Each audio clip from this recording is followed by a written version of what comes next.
Bonjour à tous, avec l'aide de Dieu, la Yom Yom du 29 Adar 2. Tout d'abord, le rabbi nous dit qu'il faut étudier le Chumash du jour, le Tilim du jour, le Tanya du jour. Puis le rabbi nous ramène un extrait d'une lettre du rabbi précédent, dans lequel il raconte ce que son père, le rabbi Rachab, a dit, Simchat Torah Tavreshtun Dalet, que maintenant, c'est un moment de joie là-haut. Dieu, il est content de ses enfants qui sont avec lui, qui sont sur son compte, vu que la Torah, c'est la fille d'Akadosh Baruch Hu, c'est la fille de Dieu, et la Torah, elle est fiancée au peuple juif. Donc les Bnei Israël sont comme des enfants qui sont sur le compte de leur père. En hébreu, Smuchim ala shulchan. Et il est dit, Venatati gishmechem, Dieu va donner vos pluies. Gishmechem, il y a aussi le langage de gashmiut qui veut dire la matière. Dieu dit, je vais vous donner la matière. Mais vous, mes enfants, vous, peuple juif, faites de cette matière du spirituel.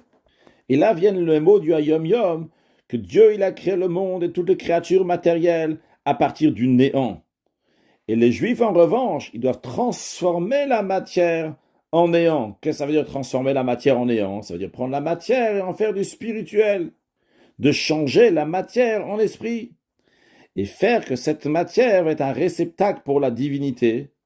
Quelqu'un aurait pu penser que changer la matière en esprit et faire un réceptacle de la matière pour la divinité, c'est quelque chose qui est général pour le peuple juif. On dit non, c'est une obligation qui incombe à tous. Chacun individuellement est astreint de prendre la matière et d'en faire du spirituel, et de faire que c'est un réceptacle pour la divinité.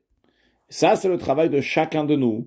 Et par cela, on fait une dira betartonim, on fait une demeure à Dieu ici-bas, jusqu'à que venig la kvod Hashem, verra au korbas yardav, que Dieu va se révéler, toute chair va voir, qui pi Hashem diber, c'est la parole de Dieu qui se trouve dans ce monde-là très prochainement, avec la venue de Mashiach, un excellent Yom.